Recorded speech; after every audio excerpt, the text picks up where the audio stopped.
आज हम पढ़ने वाले हैं कैनिजारो रिएक्शन। ऑर्गेनिक केमिस्ट्री में कार्बोनिल कंपाउंड्स जो हैं उनकी एक इम्पोर्टेंट रिएक्शन होती है और मोस्टली हम इसमें एल्डिहाइड जो कंपाउंड होते हैं वो यूज़ करते हैं। The aldehyde which not have alpha hydrogen can give Cannizzaro reaction. तो सबसे पहले हम एक सिंपल से रिएक्शंस देखते हैं। इसमें हमने एक एल्डिहाइड लिया है जो कॉन्सेंट्रेट बेस की प्रेजेंस में इसे हम ट्रीट करते हैं, जिसमें दो मॉलिक्यूल्स जो है वो यूज होते हैं। आइडेंटिकल एल्डिहाइड मॉलिक्यूल्स यूज़ होंगे, जिसमें एक मॉलिक्यूल जो है वो एसिड का सॉल्ट बनाता है RCOO नेगेटिव और कैटाइन या सोडियम या पोटेशियम दोनों में से कोई भी हो सकता है, एक सॉल्ट बनेगा। और दूसरा जो इसमें मॉलिक्यूल है, दूसरा जो प्रोडक्ट है वो यहाँ पर एल्कोहल बनने वाला है RCH2OH। यहाँ CH3 है लेकिन CH2OH होगा। तो इसमें दो प्रोडक्ट है, जिसमें एक प्रोडक्ट जो है वो सोडियम या पोटेशियम सॉल्ट ऑफ एसिड होगा और दूसरा जो प्रोडक्ट है वो एल्कोहल होगा। और सिंपली हम एल्डिहाइड जो मॉलिक्यूल होते हैं उनको ऑक्सीडाइज करते हैं तो एसिड बनते हैं, और जब इन्हें हम रिड्यूस करते हैं किसी रिडक्शन प्रोसेस के थ्रू तो यह अल्कोहल बनाता है। तो इसमें एक ही मॉलिक्यूल रिड्यूस भी हो रहा है और ऑक्सीडाइज भी हो रहा है।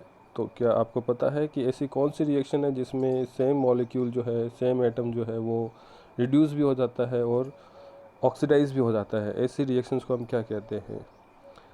तो ऐसी रिएक्शन जो होती है वो सिंपली डिस्प्रोपोर्शनेशन के नाम से जानी जाती है, या हम कह सकते हैं असमानुपातन।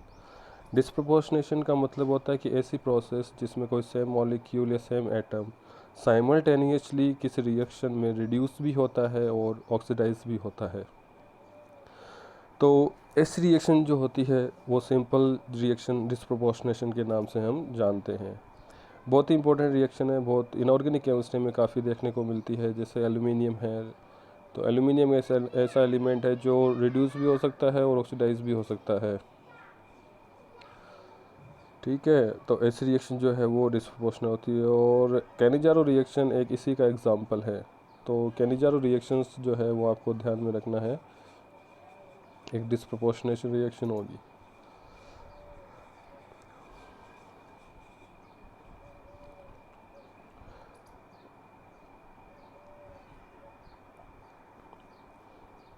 तो डिस्प्रोपोर्शनेशन रिएक्शन की डेफिनेशन हम ऐसे लिख सकते हैं, the carbonyl carbon undergoes oxidation and reduction itself. और जो ये रिएक्शन हम यू कर रहे हैं इसमें जो हमने सबस्ट्रेट मॉलिक्यूल लिया है, जो एल्डिहाइड लिया है, जो कार्बोनिल कंपाउंड है, इसमें अल्फ़ा हाइड्रोजन नहीं होना चाहिए। यानी कैनिजारो रिएक्शन जो है वो अल्फ़ा हाइड्रोजन की एब्सेंट में होती है। यदि अल्फ़ा हाइड्रोजन होते हैं, प्रेजेंट होते हैं, तो वो एल्डोल जो कंडेंसेशन प्रोसेस है उसमें ज़्यादा जाते हैं। इसलिए यहाँ जो हम कार्बोनिल मॉलिक्यूल यूज करेंगे उसमें हमें ध्यान रखना चाहिए कि वो अल्फ़ा हाइड्रोजन नहीं होना चाहिए। अल्फ़ा हाइड्रोजन वो हाइड्रोजन होते हैं जो अल्फ़ा कार्बन पे प्रेजेंट होते हैं, और अल्फ़ा कार्बन आपको पता है नेक्स्ट टू कार्बोनिल कार्बन, यानी कोई भी फंक्शनल ग्रुप होगा उसका जो कार्बन होगा वो, उसका जो नेक्स्ट कार्बन है वो अल्फ़ा कार्बन होगा।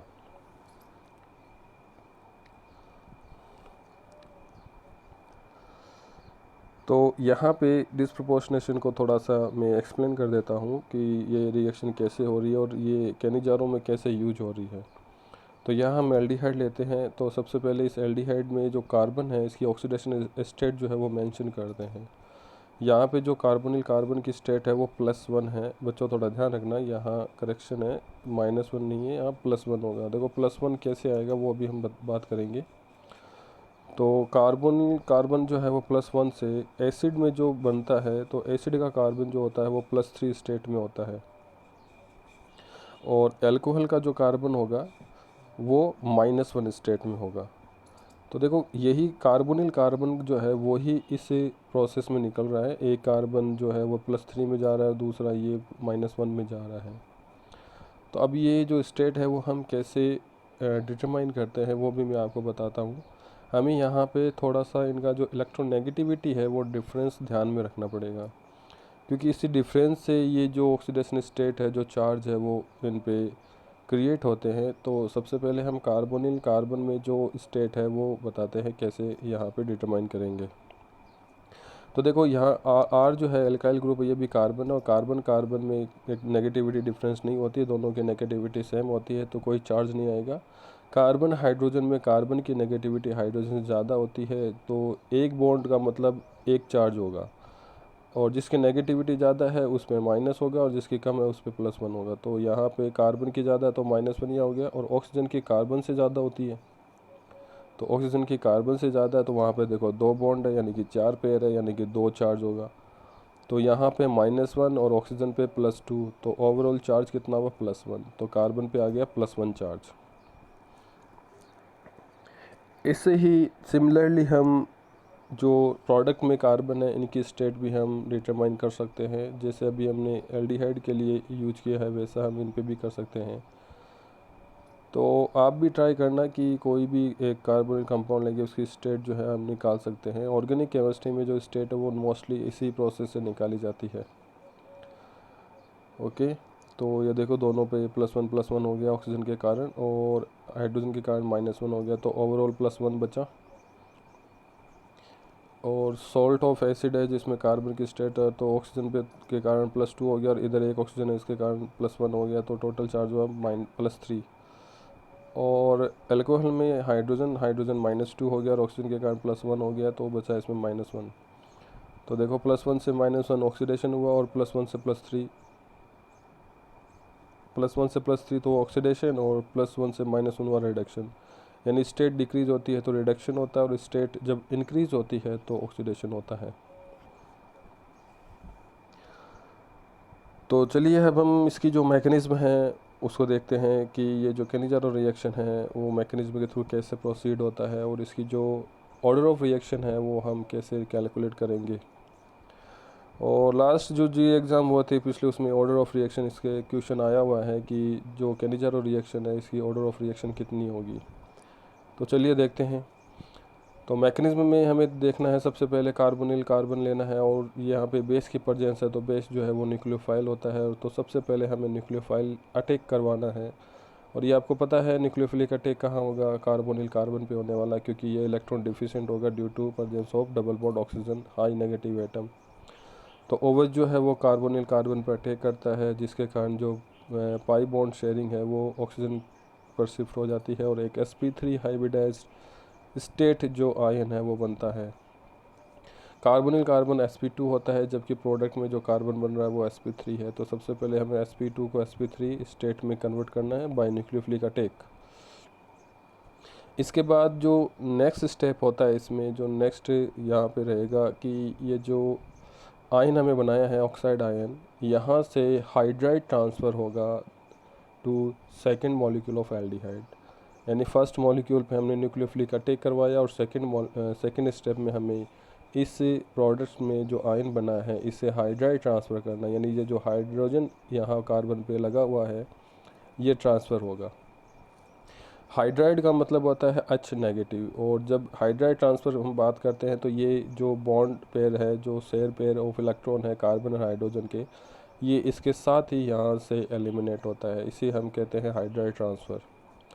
तो जैसे ही ये हाइड्रोजन अपने पेयर इलेक्ट्रॉन यहाँ से रिमूव करता है तो ऑक्सीजन पे डिफिशियंसी आती है, और इसी डिफिशियंसी के कारण जो ऑक्सीजन के इलेक्ट्रॉन है वो कार्बन की तरफ मूव करते हैं। तो देखिए ये H हम ट्रांसफ़र करते हैं to second molecule of aldehyde.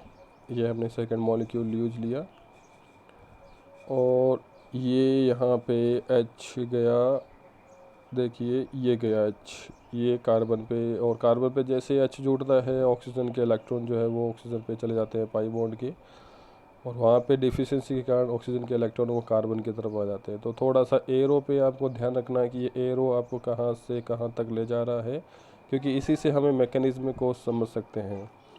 तो ये जो अर्ली एरोज़ हम यूज़ करते हैं मैकेनिज़्म बहुत इंपॉर्टेंट होते हैं, इनको आपको ज़रूर सीखना चाहिए। तो इस टाइप से हमने ये रिएक्शन का जो सेकंड स्टेप है वो किया, और ये जो स्टेप है वो स्लो स्टेप होता है। फर्स्ट स्टेप जो न्यूक्लियोफिलिक अटैक था वो फास्ट था, लेकिन सेकंड स्टेप जो है हाइड्राइड ट्रांसफ़र ये स्लो स्टेप है, और जो 16 स्टेप होता है वो रेट डिटर्मिनिंग स्टेप होता है। तो यहाँ पे आप देखिए कि इस रिएक्शन में 2 रिएक्टेंट पार्टिसिपेट करते हैं, 2 मॉलिक्यूल, इसीलिए इसका जो ऑर्डर है वो सेकंड ऑर्डर रहेगा। यानी कि कैनिज़ारो रिएक्शन जो है वो सेकंड ऑर्डर की रिएक्शन है बच्चों, ध्यान रखना है केनेजारो रिएक्शन का ऑर्डर ऑफ रिएक्शन कितना है 2, क्योंकि सेकंड स्टेप जो है वो स्लो है और इसी से हम रेट डिटरमाइन करते हैं। और जो लास्ट स्टेप होगा इसमें proton transfer from Ac to oxide ion, जिसे हम सॉल्ट ऑफ एसिड बनाएंगे और अल्कोहल बनेगा RCH2OH। तो ये केनेजारो रिएक्शन की एक मैकेनिज्म है जो आपको ध्यान में रखना है। इसमें 3 स्टेप यूज हो रहे हैं। First nucleophilic attack, second proton hydride transfer which is a rate determining step, and last is a first step proton transfer from the acid to oxide ion which gives the salt of carboxylate ion and the alcohol. This is called the Cannizzaro reaction. Okay बच्चों, समझ में आ गई process. तो mechanism को आप थोड़ा सा ध्यान से समझना, क्योंकि मैकेनिज्म जब हमें पता होगी तो हम बहुत सारे क्वेश्चन ईजिली सॉल्व कर सकते हैं। विदाउट मैकेनिज्म जो है हम ऑर्गेनिक केमिस्ट्री में जो रिएक्शंस है उनको हम समझने में प्रॉब्लम होगी।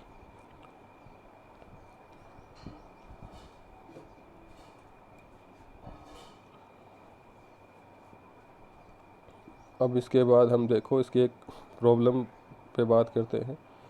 केनिजारो जो प्रोसेस यहाँ पे हमने यूज किया है,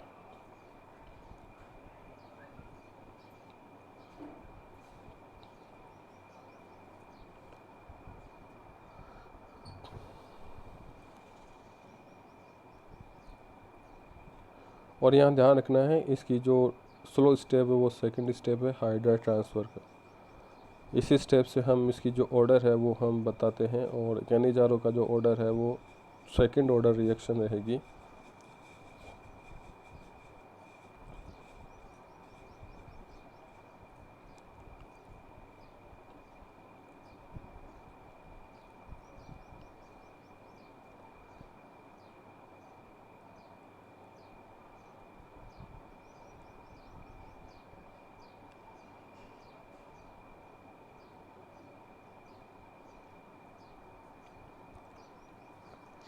चलिए हम एग्जांपल लेते हैं केनिजारो रिएक्शन। तो ये हमने एक बेंजल्डिहाइड यूज किया है, ऑर्थो मेथॉक्सी बेंजल्डिहाइड। ऑर्थो पे मेथॉक्सी यूज करना है। OMe का मतलब मिथाइल होता है और ऑक्सीजन होता है, तो इसको ऑर्थो मेथॉक्सी बोलते हैं। तो इस मॉलिक्यूल का नाम हो गया ऑर्थो मेथॉक्सी बेंजल्डिहाइड। और केनिजारो प्रोसेस है तो यहाँ पे 2 मॉलिक्यूल हमें यूज करना है। 2 मॉलिक्यूल यूज़ करने, तो देखो डायरेक्ट इसकी ट्रिक भी है कि ट्रिक में आपको ये ध्यान रखना है कि जो हमने केनिजारो प्रोसेस यूज़ कर रहे हैं उसमें एक मॉलिक्यूल जो है वो रिड्यूस करना है और दूसरा मॉलिक्यूल जो है उसको ऑक्सीडाइज करना है। और जब एल्डिहाइड ग्रुप रिड्यूस होता है तो अल्कोहल में कन्वर्ट होगा, और ऑक्सीडाइज होता है तो वो कार्बोक्सिलिक एसिड में कन्वर्ट होगा। और बेस के प्रोसेस में प्रोडक्शन आती है तो हमें एसिड का सॉल्ट बनाना होता है, कार्बोक्सिलेट सॉल्ट। तो एक मॉलिक्यूल को हम सॉल्ट ऑफ एसिड बना देते हैं, ऑक्सीजन जोड़ देंगे, एक्स्ट्रा ऑक्सीजन एक जुड़ जाएगी, C+O N 1 oxygen negative charge, ये बन गया सॉल्ट ऑफ एसिड। और दूसरा जो इसमें प्रोडक्ट हमें बनाना है रिड्यूस करके, तो अल्कोहल बनाना है। अल्कोहल में हमें क्या करना है, ऑक्सीजन पे H और कार्बन पे H 2 हाइड्रोजन जोड़ने हैं। ऑक्सीडेशन में ऑक्सीजन जोड़ना होता है और रिडक्शन में हमें हाइड्रोजन जोड़ने होते हैं।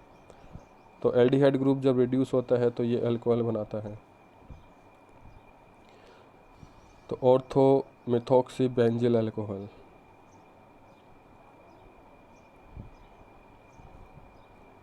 अल्कोहल, और फर्स्ट जो है salt of carboxylic acid.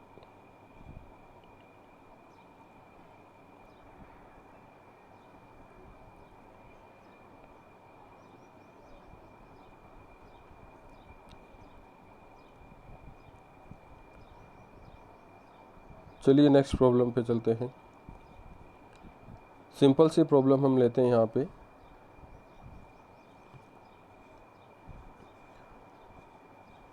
Formaldehyde use करते हैं हम, HCHO, this is called formaldehyde और मेथेनॉल। ये कॉमन नेम भी आपको थोड़ा ध्यान में रखना है। HCHO को कॉमनली हम फॉर्मल्डिहाइड कहते हैं और इसको IPAC कॉमन नेमिंग सिस्टम में हम इसे मेथेनॉल बोलते हैं। तो कंसनट्रेट NaOH, एक हमें सॉल्ट बनाना है ऑक्सीजन जोड़ के Na, ये सॉल्ट ऑफ एसिड जिसे हम सोडियम फॉर्मेट कहेंगे, और दूसरा इसको हमें अल्कोहल में कन्वर्ट करना है CH3OH, मेथेनॉल।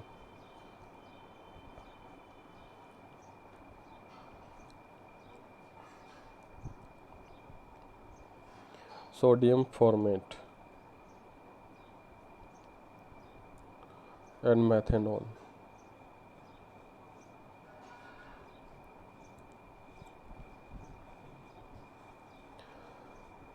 नेक्स्ट प्रॉब्लम हम देखते हैं इसमें, बेंजल्डिहाइड लेते हैं। देखो तीनों ही प्रॉब्लम हमने देखी, तो इसमें अल्फा कार्बन पे हाइड्रोजन नहीं है, ये बहुत ज़रूरी है। कैनिजारो रिएक्शन में जो अल्फा कार्बन यदि प्रेजेंट है तो उसमें हाइड्रोजन नहीं होना चाहिए, और अगर एब्सेंट है तो कोई प्रॉब्लम नहीं। तो बेंजल्डिहाइड में भी अल्फा कार्बन पे एच नहीं है, तो ये कैनिजारो प्रोसेस में निकलेगा। तो हम यहाँ पे देखते हैं वही सेम प्रोसेस हमें फॉलो करना है। एल्डिहाइड ग्रुप को पहले ऑक्सीडाइज करेंगे जिससे हम सॉल्ट प्रिपेयर करेंगे, और दूसरे में इसको रिड्यूस करेंगे जिससे अल्कोहल प्रिपेयर होगा। तो ये फर्स्ट सॉल्ट ऑफ एसिड, और सेकंड जो होगा इसमें अल्कोहल बनेगा CH2OH। ये थोड़ा CH नहीं है, CH2OH होगा। ओके,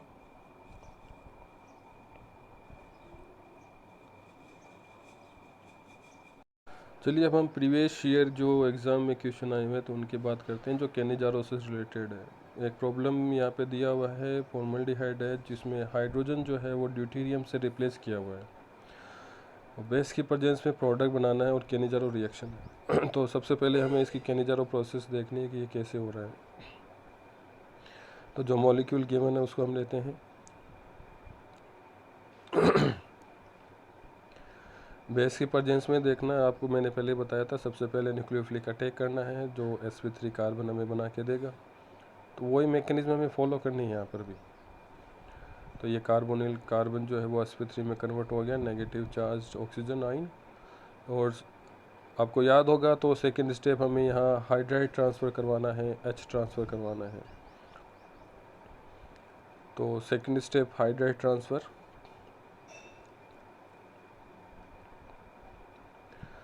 तो सेकंड मॉलिक्यूल हमें यूज करना है, सेम जो हमें यहाँ पे मॉलिक्यूल दिया हुआ है उसी का ही।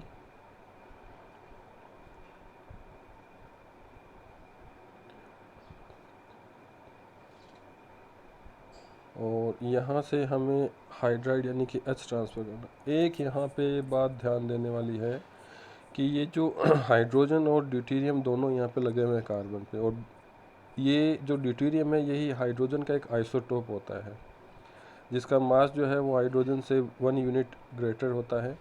तो यहाँ पे अब कौन सा ट्रांसफ़र होगा, ड्यूटेरियम का होगा या H का होगा, तो वो डिपेंड करता है इनकी बॉन्ड लेंथ पे, यानी कि इनके बॉन्ड लेंथ और इनके बॉन्ड स्ट्रेंथ पे।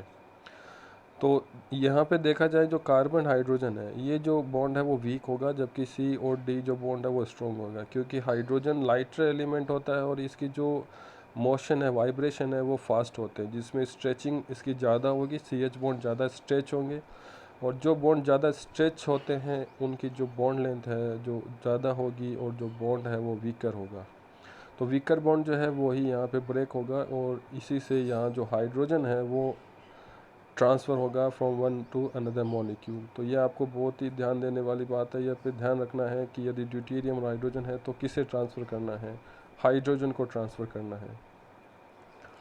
तो hydride transfer it is a rate determining step and second order reaction. तो आइसोटोप इफेक्ट से हम इसकी ऑर्डर ऑफ रिएक्शन भी निकाल सकते हैं, जिससे ड्यूटेरियम हमने यहाँ पे आइसोटोप लगाया जिससे हमें पता चलता है कि यहाँ पे कौन सा बॉन्ड जो है वो बॉन्ड ब्रेक हो रहा है। तो हाइड्राइड ट्रांसफ़र होने से यहाँ पे सेकेंड ऑर्डर रिएक्शन है, और जो प्रोडक्ट होगा वो एक एसिड बनेगा और दूसरा एक नया जो sp3 कार्बन है ऑक्साइड आयन है वो बनेगा। और लास्ट स्टेप जो होगा वो प्रोटॉन ट्रांसफ़र होगा जिससे हाइड्रोजन है वो ऑक्सीजन पे ट्रांसफ़र हो जाएगा। देखो बहुत इजी है, बहुत ही सरल है। तो वही मैकेनिज्म हमें फॉलो करनी है, फाइनल हमें जो प्रोडक्ट है वो ऑब्टेंड हो जाएंगे। तो देखिए यहाँ पे क्या बनेगा।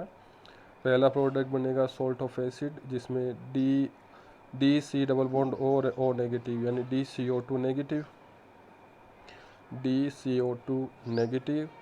और दूसरा बनेगा DCH2OH ऑक्साइड और अल्कोहल। तो जो ऑप्शन है हमारा सी यहाँ पे राइट आंसर होगा, DCO2 negative and CH2DOH, this is the right answer. तो ये प्रीवियस ईयर में कोई क्वेश्चन आया है उसका एक कैनिजारो प्रोसेस के थ्रू सॉल्यूशन है।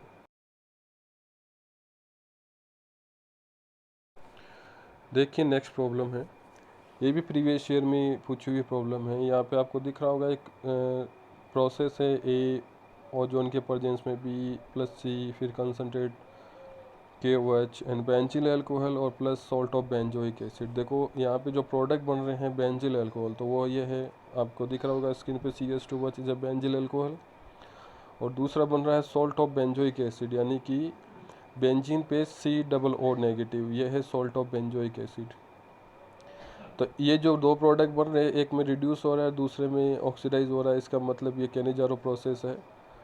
और केनिजारो प्रोसेस जो है वो एल्डिहाइड जो कंपाउंड होते हैं वही बनाते हैं, और एल्डिहाइड वो भी जिन पे अल्फा हाइड्रोजन नहीं है। तो सबसे पहले हमें यहाँ पे ये देखना है कि ए जो है वो ओजोन की प्रेजेंस में बी और सी बनाता है, तो ए कंपाउंड कौन सा होगा। तो स्ट्रक्चर ऑफ ए, तो ये श्योर है कि यहाँ पे हमें ओजोन की प्रेजेंस में ओजोनोलाइसिस करते हैं, तो ओजोनोलाइसिस में जो एल्कीन्स होते हैं वो एल्डिहाइड और कार्बोनिल कंपाउंड जो कीटोन है वो बनाते हैं। तो ए मस्ट बी एन एल्कीन। तो देखो नीचे जो स्ट्रक्चर दी हुई है वो सारी एल्कीन की है। तो अब इन एल्कीन्स में से कौन सा एल्कीन होगा जो इस यहाँ रिएक्शन में यूज हो रहा है। तो देखो प्रोडक्ट जो है वो एरोमेटिक कंपाउंड के बन रहे हैं, एक तो बेंजिल अल्कोहल और दूसरा सॉल्ट ऑफ बेंजोइक एसिड। तो ये श्योर है कि यहाँ पे जो एल्कीन है उसमें बेंजीन ज़रूर होगा। तो फर्स्ट ऑप्शन तो वैसे ही यहाँ पे नहीं होगा क्योंकि इसमें बेंजीन है नहीं। सेकंड ऑप्शन भी है, इसमें बेंजीन है, फेनिल पीएच यानी कि फेनिल होता है, बेंजीन होता है। तो सेकंड ऑप्शन में यदि हम देखें कि क्या इसमें यदि हम ओजोनोलाइसिस करें तो जो गिवन हमें केनिजारो प्रोसेस में जो कंपाउंड बन रहे हैं, जो प्रोडक्ट बन रहे हैं वो सही है। तो चलिए हम बी ऑप्शन में देखते हैं कि ये कैसे यहाँ पे यूज होता है। तो A will be PH and CH double bond CH and CH3। यदि हम इसे ओजोनोलाइसिस करते हैं तो देखो हमने एक वीडियो भी बना रखा है ओजोनोलाइसिस प्रोसेस पे, यदि आपने वो नहीं देखा तो हमारे प्रीवियस जो वीडियो वहाँ पे जाके ज़रूर देखें। कंप्लीट इसकी शॉर्ट ट्रिक भी बताई हुई है और ये कैसे होता है वो भी बताया हुआ है मैकेनिज्म के साथ। देखो सिंपली डबल बॉन्ड को कट करके यहाँ पे ऑक्सीजन जोड़ देते हैं, जिसमें एक बेंजल्डिहाइड बनेगा और दूसरा यहाँ पे एसिटाल्डिहाइड बनेगा। अब ये आपको पता है कि एसिटाल्डिहाइड जो है वो तो केनिजारो प्रोसेस में आएगा नहीं, क्योंकि अल्फ़ा कार्बन प्रेजेंट और अल्फ़ा कार्बन पे हाइड्रोजन प्रेजेंट है, तो ये तो बनेगा नहीं। और जो यहाँ पे PHCH है यही जो है वो केनिजारो प्रोसेस में जाएगा। तो यहाँ जो बी बनाया हमने, यहाँ देखिए PCH2OH कंसनट्रेट OH की प्रेजेंस में बेंजिल अल्कोहल बना, और दूसरा इसका जो साल्ट बनाते हैं PCOO नेगेटिव, ये साल्ट बन गया, यानी कि जो आंसर में प्रोडक्ट बनाए हैं वो यही होंगे। तो option B is a right option. Sorry, जो ऑप्शन बी हमारा दिया हुआ है वही यहाँ पे करेक्ट ऑप्शन होगा। करेक्ट हमारा आंसर होगा benzyl alcohol and salt of benzoic acid. अब जो सेकंड मॉलिक्यूल यहाँ पे बना हुआ है CH3CHO एसिटाल्डिहाइड, तो ए स्ट्रक्चर तो हमें पता चल गई। Structure of A is a PHCH double bond CH and CH3, ये होगा 1 फेनिल प्रोपीन। अब हमें यहाँ सेकंड जो बी दिया हुआ है, यहाँ पे आगे वाले ऑप्शन भी आपको पता लगा सकते हैं कि ये क्यों नहीं यूज हो रहा है। देखो सी ऑप्शन में P और CH3 एसीटोन है, और एसीटोन जो यदि हम यूज करें, देखो पहले वाला तो चलो बना लेंगे, तो फेनिल के पास CH3 जुड़ा हुआ है, तो यदि हम इसे एल्डिहाइड में कन्वर्ट करें ओजोनोलिसिस में, तो अल्फ़ा कार्बन देखो प्रेजेंट है, यहाँ पे कट लगा देते हैं यहाँ पे डबल बॉन्ड पे, तो ये बन गया PCH3 और CH3 कीटोन। तो फर्स्ट प्रोडक्ट बनेगा इसमें कीटोन और सेकंड प्रोडक्ट बनेगा फॉर्मल्डिहाइड। तो कीटोन में देखो अल्फा कार्बन है तो ये एल्डोल कंडेंसेशन में जाएगा, और एल्डोल कंडेंसेशन होगा तो यहाँ पे जो प्रोडक्ट है वो नहीं बनेंगे। तो ऑप्शन सी जो है वो भी नहीं होगा, तो सी ऑप्शन भी यहाँ पे गलत है।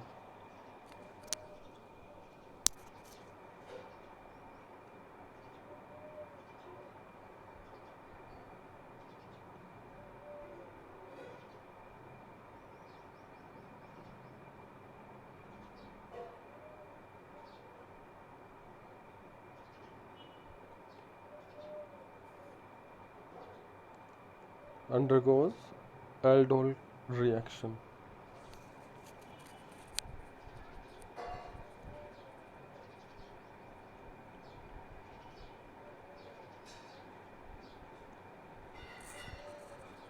और लास्ट वाला ऑप्शन जो है डी, उसमें जो यहाँ एल्किन यूज़ हो रही है तो PCHO, ये तो बी वाला ही बनेगा। तो यहाँ पे ये तो केनिजारो प्रोसेस में जाएगा, लेकिन जो सेकंड एसीटोन बन रहा है तो एसीटोन से देखो यहाँ पे डाइल्यूट KOH यूज के थ्रू यहाँ पे जो एल्डोन प्रोसेस हो रही है तो वो कीटोन की जो एल्डोन प्रोसेस है वो नहीं होगी। तो डी ऑप्शन भी यहाँ पे गलत है। तो इस क्वेश्चन में जो बी ऑप्शन है हमारा सही ऑप्शन रहेगा।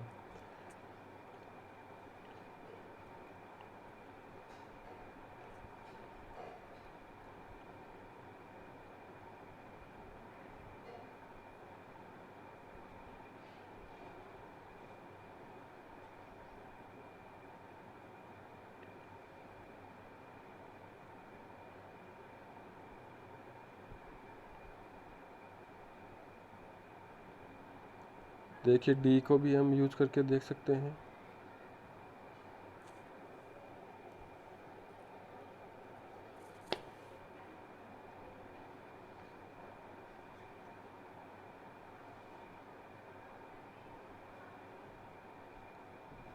अब यहाँ जो सेकंड एसीटोन बना है तो एसीटोन तो यहाँ जो नेक्स्ट जो प्रोसेस में एल्डोल हो रहा है वो तो नहीं बनेगा, क्योंकि देखो सेकंड में जो प्रोडक्ट बनाया हुआ है उसमें जो लास्ट जो कार्बोनिल ग्रुप है वो एल्डिहाइड का हो रहा है, और एल्डिहाइड का हो रहा है तो इसका मतलब वहाँ एसीटोन तो होना नहीं होगा भाई, बिल्कुल नहीं होगा एसीटोन। क्योंकि यहाँ जो सेकंड रिएक्शन में जो हम बना रहे हैं एल्डोल रिएक्शन का प्रोडक्ट एल्डोल, उसमें जो लास्ट जो कार्बोनिल ग्रुप हो रहा है वो एल्डिहाइड ग्रुप है, तो एसीटोन तो नहीं है। तो ऑप्शन डी भी इसमें नहीं होगा।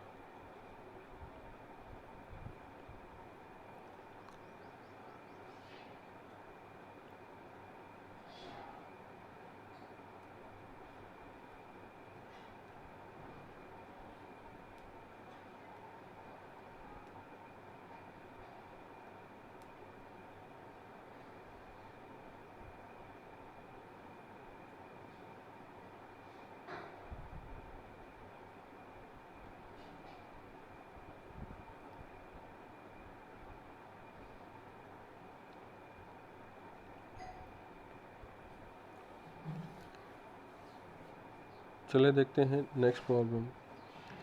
Structure of E and C differentiated by, यानी जो यहाँ पे कार्बोनिल कंपाउंड्स बने हैं उनको हमें कैसे डिफ्रेंशिएट करना है। तो बी और सी को हम कैसे डिफ्रेंशिएट करेंगे। तो ऑप्शन बी में देखो एक तो बेंजल्डिहाइड बन रहा था और एक जो है वो एसिटल्डिहाइड बन रहा था, दोनों ही एल्डिहाइड है, लेकिन एक एरोमेटिक है और एक एलिफेटिक है।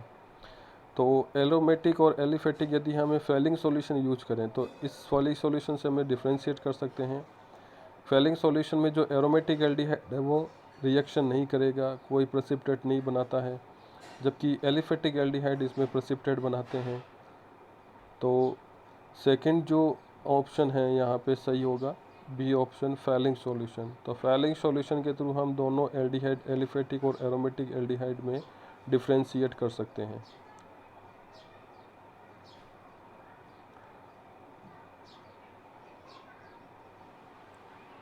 तो सेकंड ऑप्शन में सेकंड क्वेश्चन में सेकंड ऑप्शन बी होगा फेलिंग सॉल्यूशन।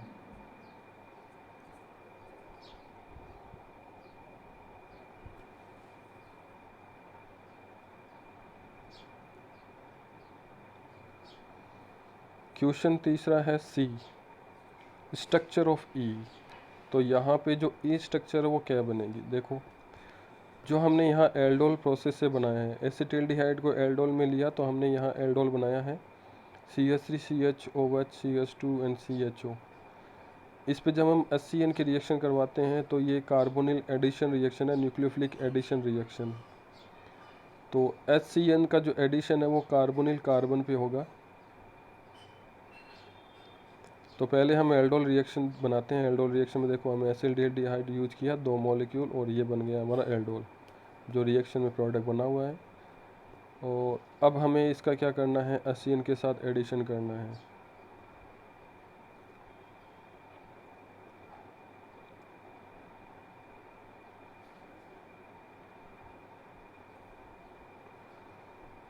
तो HCN के साथ एडिशन करने पे CN जो है वो कार्बन पे अटैक करेगा क्योंकि न्यूक्लियोफाइल अटैक है, और H जो है वो ऑक्सीजन पे जुड़ जाएगा। तो यहाँ एक साइनोहाइड्रिन बनेगा, एडक्ट बनेगा।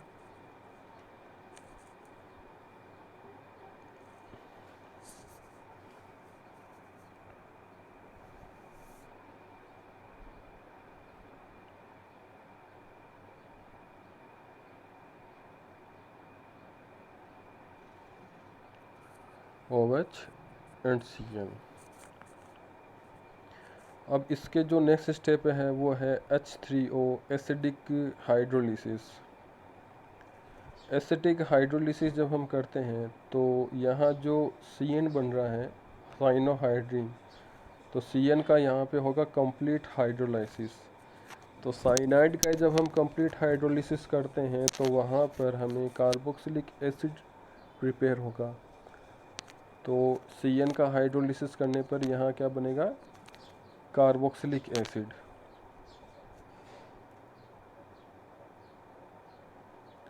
HCN H3O hydrolysis. तो हाइड्रोलिसिस ध्यान रखना है, CN पे हमें यहाँ पे ये प्रोसेस करनी है, और CN जो है वो कंप्लीट हाइड्रोलिसिस में निकल कर कार्बोक्सिलिक एसिड बनाता है।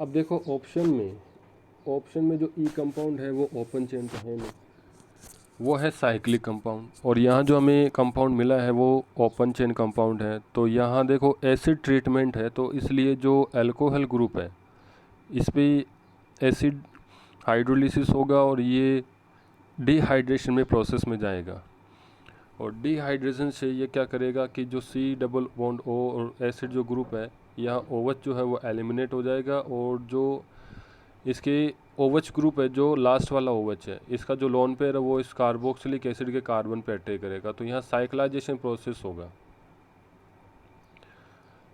इंट्रामोलिकुलर साइक्लाइजेशन, जिससे एक साइक्लिक कंपाउंड बनेगा।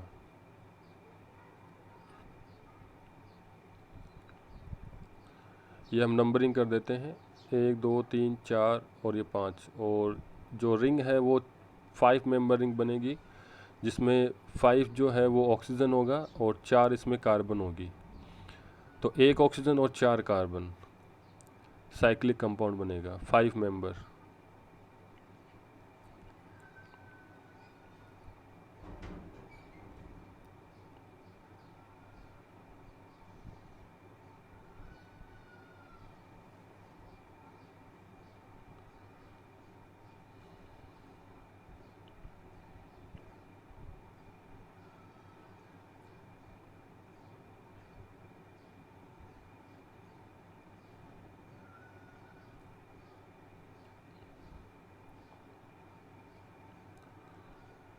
ये हमने बना दिया 5 मेंबर। अब यहाँ से जो OH है वो एलिमिनेट होगा, और ऑक्सीजन का जो नेगेटिव चार्ज आयन है वो कार्बन की तरफ शिफ्ट हो जाएगा। E1CB मैकेनिज्म जो हमने पहले पढ़ी थी, एल्डोल कंडेंसेशन जो प्रोसेस है, यदि आपने वो नहीं देखा है तो वो ज़रूर देखें, क्योंकि उसमें हमने ये जो E1CB मैकेनिज्म जो हो रही है यहाँ पे OH का एलिमिनेशन, वो उससे हमें अच्छे से उसमें समझाया है, हमारा प्रीवियस वीडियो है, तो आप वो ज़रूर देखें। E1CB जो मैकेनिज्म है वो कैसे होती है। तो फाइनली जो है यहाँ पे प्रोटॉन ट्रांसफ़र से OH जो है वो एलिमिनेट हो जाएगा, और जो साइक्लिक प्रोडक्ट जो है वो यहाँ पे प्रिपेयर हो जाएगा।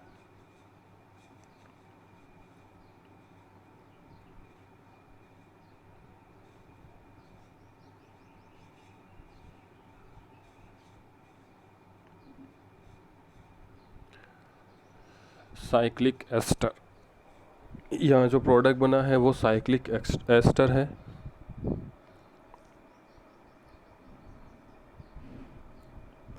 तो ये हमारा राइट आंसर होगा। तो देखिए ये ऑप्शन में कहाँ दिया हुआ है, ये ई कंपाउंड है।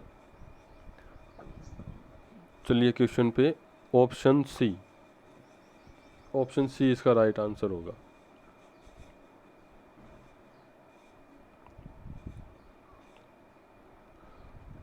चलिए नेक्स्ट प्रॉब्लम देखते हैं। Which of the following is best hydride donor in Cannizzaro process. देखो केनिजारो प्रोसेस है उसमें हाइड्राइड डोनर होता है, और हाइड्राइड डोनर का मतलब होता है the hydride ion with lone pair of electron. तो एच ट्रांसफ़र करने के लिए ये हमें पता होना चाहिए कि जो कार्बन इससे जुड़ा हुआ है, जिससे हाइड्रोजन जुड़ा हुआ है, उस कार्बन पे इलेक्ट्रॉन डेंसिटी ज़्यादा होनी चाहिए। अब यहाँ पे चारों ऑप्शन जो है वो एरोमेटिक है, और एरोमेटिक में बेस्ट हाइड्राइड डोनर जो होते हैं उसके लिए एक बहुत ही अच्छी ट्रिक है जो अभी आप देखेंगे। तो इस ट्रिक में हम इस क्वेश्चन को देखो कैसे सोल्व कर सकते हैं।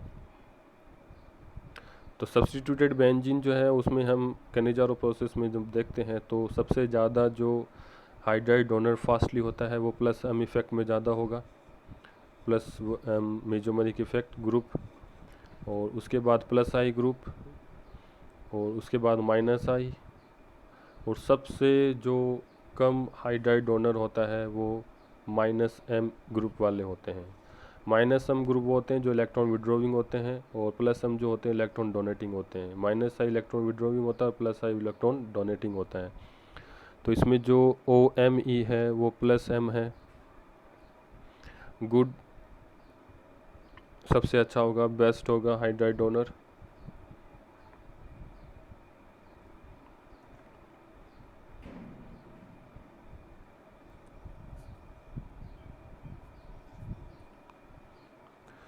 तो देखो ऑप्शन ए में ओ एम ई है, ये प्लस एम है, बी में ये माइनस एम है, सी में ये प्लस आई है, और डी में माइनस आई है। तो ऑप्शन ए जो है वो हमारा राइट आंसर होगा। तो ये एक अच्छी सी ट्रिक है, बहुत शॉर्ट ट्रिक है जिससे हम क्वेश्चन सॉल्व कर सकते हैं रिलेटेड टू केनिजारो।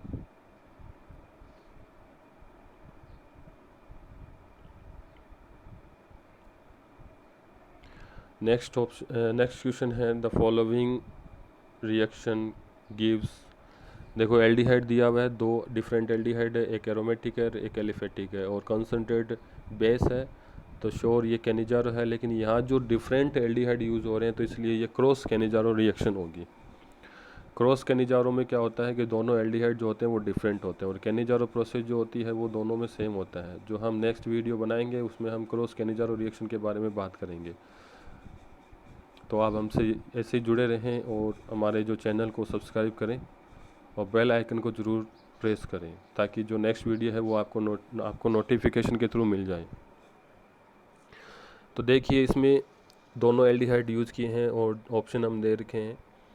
तो सबसे पहले हमें ये ध्यान रखना होगा कि इसमें हाइड्राइड डोनर कौन सा होगा, या फिर यहाँ जो बेस हमने यूज किया। तो सबसे पहला स्टेप आपको याद होगा तो न्यूक्लियोफिलिक अटैक होता है, और न्यूक्लियोफिलिक अटैक वहीं पे होगा जो अच्छा इलेक्ट्रोफाइल होगा, और अच्छा इलेक्ट्रोफिलिक सेंटर वही होता है जिसपे इलेक्ट्रॉन डेंसिटी सबसे कम होती है। और इस प्रोसेस में जो फॉर्मल्डिहाइड है SCHO है वो सबसे अच्छा इलेक्ट्रोफिलिक सेंटर होता है। बाकी के जो एल्डिहाइड उन सबसे कंपैरिजन में formaldehyde is a good electrophilic centre. In this case of the reaction, formaldehyde is a good electrophilic molecule। तो OH जो है वो इस फॉर्मल्डिहाइड पर अटैक करेगा। तो सबसे पहला हम न्यूक्लियोफिलिक अटैक करवाते हैं इसमें।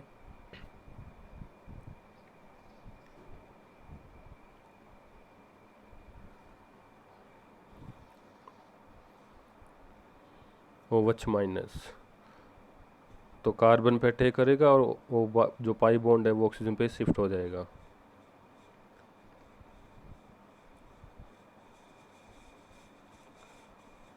अब यहाँ पे ध्यान रखना है, जिस पे न्यूक्लियोफिलिक अटैक होता है वही हाइड्राइड डोनर होगा।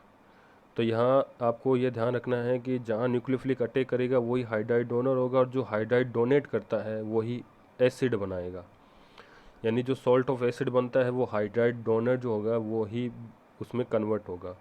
तो फॉर्मल्डिहाइड जो है वो हाइड्राइड डोनर है, इसका मतलब ये सॉल्ट बनाएगा, और जो सेकंड मॉलिक्यूल है जो एरोमेटिक एल्डिहाइड है ये अल्कोहल में रिड्यूस होगा। यानी एरोमेटिक एल्डिहाइड रिड्यूस होगा और एलिफेटिक एल्डिहाइड जो है वो ऑक्सीडाइज होगा।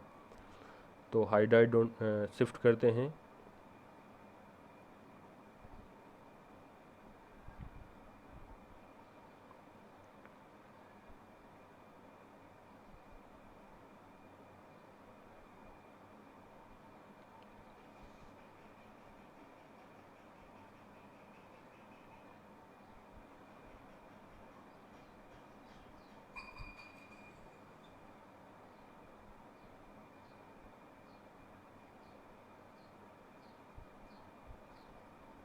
H transfer.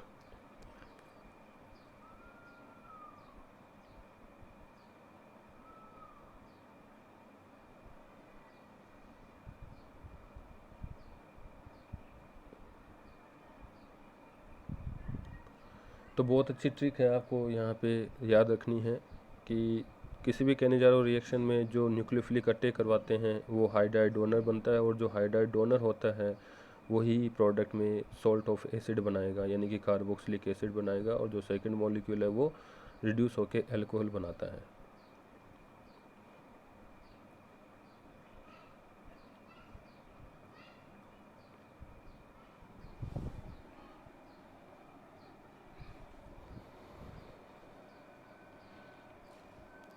CH2H अल्कोहल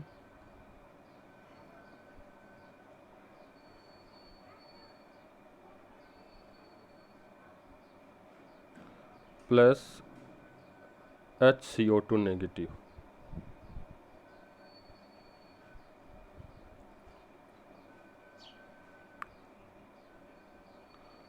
तो जो राइट आंसर है इसका, जो ऑप्शन है वो होगा हमारा बी ऑप्शन। एरोमेटिक एल्डिहाइड जो है वो रिड्यूस होके अल्कोहल, और जो फॉर्मल्डिहाइड है वो ऑक्सीडाइज हो जाता है। तो ये बी ऑप्शन इसका राइट आंसर होगा। नेक्स्ट प्रॉब्लम देखिए, एक एरोमेटिक एल्डिहाइड दिया हुआ है और कंसनट्रेट OH है, इसलिए कैनिजारो प्रोसेस है, ए बन रहा है, फिर ए का हमें यहाँ पे बी जो साइक्लिक प्रोडक्ट है वो बताना है हमें। यहाँ साइक्लिक प्रोडक्ट क्या बनेगा, तो सबसे पहले हमें इसको कैनिजारो प्रोसेस में निकालना है। तो कैनिजारो प्रोसेस में आपको पता है इसमें दोनों सेम मॉलिक्यूल है, दोनों ही एल्डिहाइड एक ही मॉलिक्यूल पर है, तो एक को रिड्यूस कर दीजिए और दूसरे को ऑक्सीडाइज कर दीजिए। जो रिड्यूस होगा वो अल्कोहल में कन्वर्ट होगा, और जो ऑक्सीडाइज होगा वो कार्बोक्सिलिक एसिड बनाएगा। अब दोनों ही एल्डिहाइड सेम मॉलिक्यूल पे है, तो दूसरा हमें मॉलिक्यूल लेने की कोई ज़रूरत नहीं है यहाँ पे। तो एक CHO को हम ऑक्सीडाइज कर देंगे और दूसरे CHO को हम रिड्यूस कर देंगे।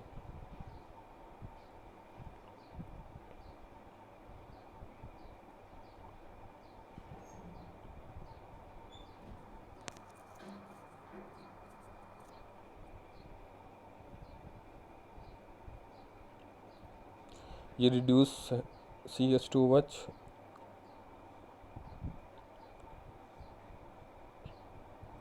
और ये दूसरा ऑक्सीडाइज। अब वही प्रोसेस करना है जो हमने लास्ट प्रॉब्लम में किया था ना, उसमें जिसमें दोनों एक अल्कोहल ग्रुप था और एक कार्बोक्सिलिक एसिड ग्रुप था।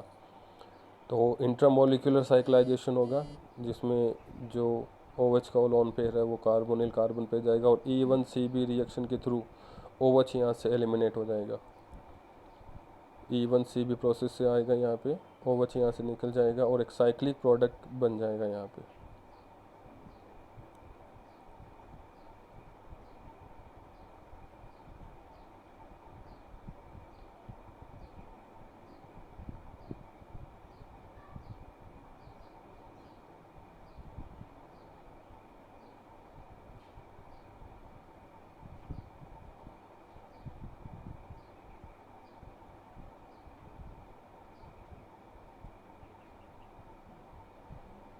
ये बना दिया हमने। अब बस यहाँ से OH को एलिमिनेट करना है, और ऑक्सीजन का नेगेटिव चार्ज है वो वापस कार्बन की तरफ, और यहाँ पे जो फाइनल प्रोडक्ट है साइक्लिक प्रोडक्ट है जो हमें ऑब्टेंड हो जाएगा। बहुत इजी प्रोसेस है, बस आपको थोड़ी मैकेनिज्म और जो रिएक्शंस इसमें यूज होती है उनको ध्यान में रखना है। और अगर आपको E1CB रिएक्शन थोड़ा समझना है तो हमारे जो प्रीवियस वीडियो है एल्डोल कंडेंसेशन, उसको आप ज़रूर देखें।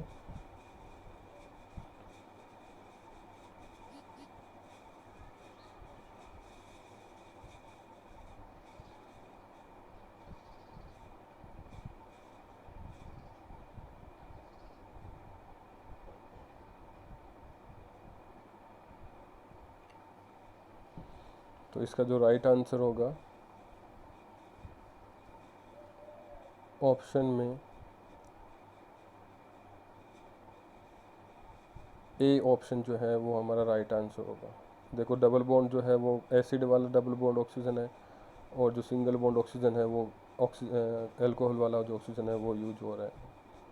तो ये हमारा फाइनल प्रोडक्ट। Thank you.